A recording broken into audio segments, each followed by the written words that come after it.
کامل اولیاء اور بڑے کامل عرفاء اور اولیاء کاملین سے پوچھا گیا کہ ہم گناہوں میں لت پت ہیں یا شکوک و شبہات میں ہیں یا ایمان اور یقین کی کمزوری ہے، اس طرح کی کہ اور گناہ میں سے نہیں ہٹ سکتے، تو کیا کریں، اس کا علاج کیا ہے؟ تو ہمیشہ جواب دیتے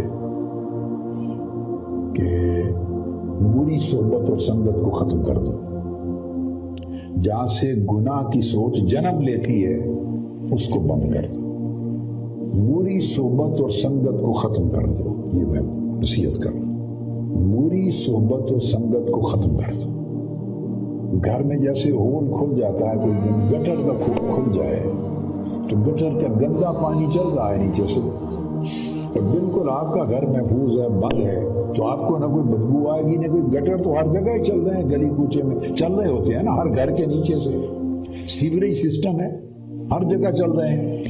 آپ کو بڑی آسانی سے سمجھ آ جائے گی یہ بات۔ سیوریج سسٹم کی وجہ سے آپ یہ نہ سمجھیں کہ نظر نہیں آ رہا ہے تو گٹر نہیں ہے، بھئی گٹر بھی ہیں اور نیچے نالے بھی ہیں، چل رہے ہیں سارے۔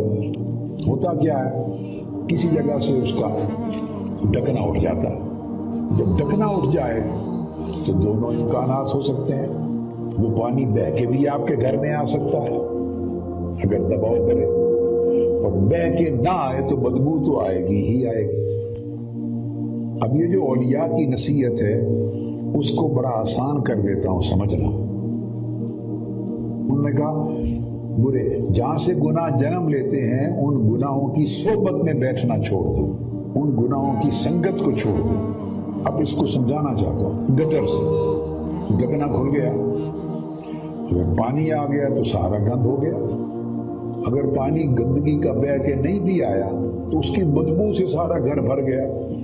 اب ہماری حالت کیا ہے، ان گھر والوں کی حالت ہے، ان گھر والوں کی جو گٹر تو بند نہیں کر رہے اور بھاگتے پھرتے ہیں، دوڑتے پھرتے ہیں کہ یہ بدبو ختم کروا دیں، ہماری بدبو ختم کروا دیں۔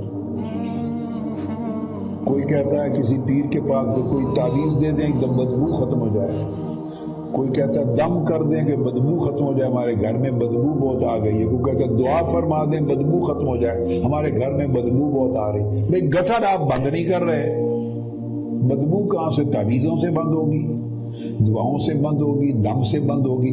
ہم اس حال میں چلے گئے، ان سے تو وہ بہتر ہیں جو تعویذوں اور دعاؤں اور دموں کو مانتے ہی نہیں، وہ کم سے کم سیدھا گٹر ہی بند کرنے کا تو سوچتے ہیں نا۔ اب تو عالم یہ ہو گیا ہے جو مانتے ہی نہیں ان چیزوں کو۔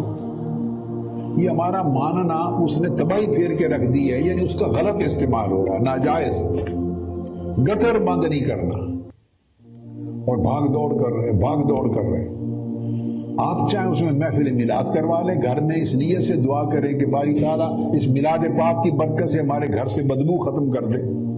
آپ 11ویں شریف کروا لیں، آپ قرآن مجید کے 10 ختم کر لیں، آپ 1.25 لاکھ آیت کریمہ پڑھا لیں، جو چاہے کرتے پھریں اور کہیں جی بدبو بند ہو جائے۔ کوئی بدبو کہاں سے بند ہو؟ آپ غیر فطری طریقے پر چل رہے ہیں، چونکہ بدبو جہاں سے جنم لے رہی ہے آپ نے وہ تو بند نہیں کیا، تو بس اوپر سب کچھ کیے جا رہے ہیں، تو یہ اللہ کے احکام، اللہ کے رسول کی ہدایات کے خلاف ہے۔ تو آپ گٹر بند کر دیں، اس کا ڈھکنا مکمل طور پہ، اللہ اللہ اور خیر صلی اللہ، آپ کی بدبو بند ہو جائے گی، آپ کو تعویذوں کی اور دموں کی ضرورت نہیں ہے۔ یہ ہے بیسک فنومینا۔ تو اولیاء کہتے نافرمانوں کی صحبت کو چھوڑ دو، جہاں سے نافرمانی جنم لے رہی ہے۔ شک رکھنے والوں کی صحبت میں مت بیٹھو، ان سے دوستی نہ رکھو، جہاں سے شک کے جراثیم تمہارے ذہنوں میں جا رہے ہیں۔ بے دینوں کی صحبت میں نہ بیٹھو، جہاں سے بے دینیت، لا دینیت، لا مذہبیت آپ کے اندر سرایت کر رہی ہے۔ فاسقوں فاجروں کی صحبت میں نہ بیٹھو، جہاں سے فسق و فجور کے رجحانات آپ کے اندر آ رہے ہیں۔ حدیث میں بھی ہے اور اولیاء کرام نے بیان کیا کہ اگر آپ ایسوں کی سنگت میں بیٹھیں گے تو اس کے اثرات آپ پر یہ ہوں گے، اس طرح کے لوگوں کی سنگت میں بیٹھیں گے تو اثرات یہ ہوں گے، حکمرانوں، سلاطین ان لوگوں کی سنگت میں بیٹھیں گے جو گورنمنٹ میں لوگ ہیں، ہر وقت ان کی مجلس میں بیٹھیں گے تو اس کی آپ کے اندر یہ تبدیلی، یہ اثرات آئیں گے۔ مالداروں کی سنگت میں بیٹھیں گے تو 24 گھنٹے مال کی بات ہوگی نا، مال، پیسہ کمانا، لوٹنا، کوٹھی، مکان، کار، وسائل، آسودگی، 24 گھنٹے وہی بات ہوگی۔ تو سن سن کے 24 گھنٹے وہ ذہن بدلتا چلا جائے گا، اس کے اثرات آپ پر یہ ہوں گے۔ راشیوں کی، کرپٹ لوگوں کی، ان کی صحبت میں بیٹھیں گے تو 24 گھنٹے خیانت، بددیانتی کا سن سن کر، دیکھ دیکھ کر شخصیت پہ وہ اثرات ہوں گے۔ بدکاروں کی، نافرمانوں کی، غلیظ اور گندے لوگوں کی صحبت میں بیٹھیں گے تو 24 گھنٹے اسی کا تذکرہ ہوگا، اسی کا تذکرہ ہوگا۔ تو کوئی غیر محسوس طریقے سے آپ کے اوپر اثرات پڑتے چلے جائیں گے۔ یہ سب گٹر ہیں جو کھلے ہوئے ہیں۔ اور اس کے برعکس صالحین کی صحبت میں بیٹھیں گے، وہ صحبت تب بنتی ہے نا، گٹر کھلا رہے اور گھر میں صالحین کی صحبت بنائے رکھیں، درود شریف کی محفل کریں، ختم کریں، میلاد پاک کا، قرآن مجید کا، تو اس سے تو نہیں بنتی، وہ اکٹھی 2 صحبتیں نہیں چلتی، وہ بند کریں، ٹوٹلی قطع کریں۔ قرآن مجید نے کہا غیر المغضوب علیہم ولا الضالین، وہاں بھی پوچھا تھا نا اہدنا الصراط المستقیم، ہمیں سیدھی راہ دکھا، ہدایت طلب کی ہے۔ سورہ فاتحہ میں ہدایت طلب کرنے کی دعا بتائی ہے، ساتھ علاج دے دیا، اے اللہ ہمیں سیدھی راہ، استقامت والی سیدھی راہ دکھا اور چلا۔ اللہ پاک نے جواب دیا، معنی متعین کیا، سمجھایا، فرمایا صراط الذین انعمت علیہم، سیدھی راہ چلنا ہے تو جڑ جاؤ، اس راستے پر چلو جو انعام یافتہ بندوں کی راہ ہے۔ یہ اشارہ تھا پھر انعام یافتہ بندوں کی راہ پر چلو اور ان کے ساتھ جڑ جاؤ۔ لیکن اگر صرف انعام یافتہ بندوں، اولیاء اور انبیاء، شہداء، اولیاء، صالحین، صدیقین، اگر صرف ان کے ساتھ جڑنے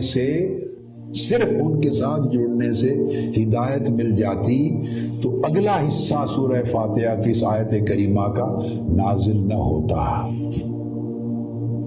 ساتھ شرط لگائی غیر المغضوب علیہم ولا الضالین، مگر انعام یافتہ اللہ والوں کی صحبت، سنگت، رفاقت اور ان کے تعلق کا فائدہ صرف اس صورت میں ہوگا جب ان لوگوں کی صحبت و سنگت کو ختم کر دیں گے جن پر اللہ کا غضب ہوا، ناراضگی ہوئی اور گمراہ ہو گئے۔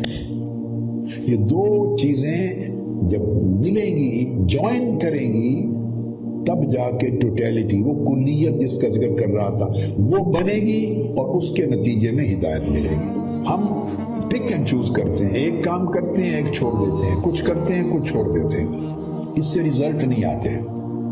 تو اللہ رب العزت نے بھی واضح سورہ فاتحہ میں پہلا پیغام ہی یہ دے دیا کہ انعام یافتہ بندوں کی صحبت و سنگت سے اگر ہدایت لینا مقصود ہے تو گمراہ ہوں اور اللہ کی ناراضگی کے جو حقدار ٹھہرائے گئے ان کی صحبت و سنگت کو چھوڑنا ہوگا۔ اس لیے فرمایا تو صالحین کی، فقراء کی سنگت میں بیٹھیں گے تو یہ اثرات ہوں گے، طبیعت میں رحمت آئے گی، نرمی آئے گی، ترس آئے گا۔ اور اگر آپ اولیاء صالحین کی سنگت میں بیٹھیں گے تو پھر عبادت کی رغبت پیدا ہوگی، آخرت کا دھیان پیدا ہوگا۔ جیسی صحبت و سنگت ویسے اثرات، اور جیسے اثرات ویسے آگے طبیعت کی تشکیل۔ یہ ہے بنیادی فینومین۔ کامل اولیاء اور بڑے کامل عرفاء اور اولیاء کاملین سے پوچھا گیا کہ ہم گناہوں میں لت پت ہیں یا شکوک و شبہات میں ہیں یا ایمان اور یقین کی کمزوری ہے، اس طرح کی کیفیت، اور گناہ میں سے نہیں ہٹ سکتے تو کیا کریں، اس کا علاج کیا ہے؟ تو ہمیشہ جواب دیتے کہ بری صحبت اور سنگت کو ختم کر دو، جہاں سے گناہ کی سوچ جنم لیتی ہے اس کو بند کر دو، بری صحبت اور سنگت کو ختم کر دو۔ یہ میں نصیحت کر رہا ہوں، بری صحبت اور سنگت کو ختم کر دو۔ گھر میں جیسے ہول کھل جاتا ہے، کوئی گٹر کا کھل جائے تو گٹر کا گندا پانی چل رہا ہے نیچے سے، اور بالکل آپ کا گھر محفوظ ہے، بند ہے، تو آپ کو نہ کوئی بدبو آئے گی نہ کوئی۔ گٹر تو ہر جگہ ہی چل رہے ہیں، گلی کوچے میں چل رہے ہوتے ہیں نا، ہر گھر کے نیچے سے سیوریج سسٹم ہے، ہر جگہ چل رہے ہیں۔ آپ کو بڑی آسانی سے سمجھ آ جائے گی یہ بات۔ سیوریج سسٹم کی وجہ سے آپ یہ نہ سمجھے بے نظر نہیں آ رہے تو گٹر نہیں ہے، بھئی گٹر بھی ہیں اور نیچے نالے بھی ہیں، چل رہے ہیں سارے۔ ہوتا کیا ہے، کسی جگہ سے اس کا ڈھکنا اٹھ جاتا ہے۔ جب ڈھکنا اٹھ جائے تو دونوں امکانات ہو سکتے ہیں، وہ پانی بہہ کے بھی آپ کے گھر میں آ سکتا ہے اگر دباؤ کرے، اور بہہ کے نہ آئے تو بدبو تو آئے گی ہی آئے گی۔ اب یہ جو اولیاء کی نصیحت ہے اس کو بڑا آسان کر دیتا ہوں سمجھنا۔ انہوں نے کہا برے جہاں سے گناہ جنم لیتے ہیں ان گناہوں کی صحبت میں بیٹھنا چھوڑ دو، ان گناہوں کی سنگت کو چھوڑ دو۔ اب اس کو سمجھانا چاہتا ہوں گٹر سے، ڈھکنا کھل گیا، اگر پانی آ گیا تو سارا گند ہو گیا، اگر پانی گندگی کا بہہ کے نہیں بھی آیا تو اس کی بدبو سے سارا گھر بھر گیا۔ اب ہماری حالت کیا ہے، ان گھر والوں کی حالت ہے، ان گھر والوں کی جو گٹر تو بند نہیں کر رہے اور بھاگتے پھرتے ہیں، دوڑتے پھرتے ہیں کہ یہ بدبو ختم کروا دیں، ہماری بدبو ختم کروا دیں۔ کوئی کہتا ہے کسی پیر کے پاس کوئی تعویذ دے دیں ایک دم بدبو ختم ہو جائے، کوئی کہتا ہے دم کر دیں کہ بدبو ختم ہو جائے، ہمارے گھر میں بدبو بہت آ گئی ہے، کوئی کہتا ہے دعا فرما دیں بدبو ختم ہو جائے، ہمارے گھر میں بدبو بہت آ رہی۔ بھئی گٹر آپ بند نہیں کر رہے، بدبو کہاں سے؟ تعویذوں سے بند ہوگی، دعاؤں سے بند ہوگی، دم سے بند ہوگی۔ ہم اس حال میں چلے گئے۔